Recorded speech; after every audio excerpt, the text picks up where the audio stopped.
Good morning সবাইকে সবাইকে শুভ সকাল। তো দেখো সকাল সকাল আমার ছেলে খুব সুন্দর একটা ড্রয়িং করছে।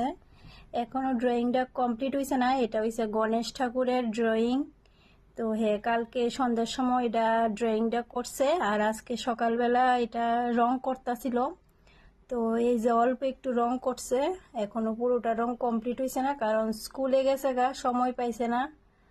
তো আমার ছেলে এমনিতে ড্রয়িং শিখছে না, ক্লাস 3 অবধি শিখছিল, তারপরে আমরা ঘরটা চেঞ্জ করে লাওনে, তারপরে আর ড্রয়িং টিচার ভালো পাইছি না দেখা শিখাইছি না, কিন্তু নিজের থেকে আঁকছে।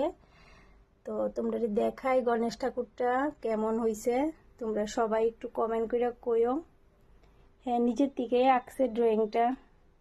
এই যে দেখো, একটা চার্ট পেপারে আঁকছে। এই যে দেখো, একবার আর একটু যখন ছোট আসলো একবার এমন গণেশ ঠাকুর আইকা পূজা করছিল।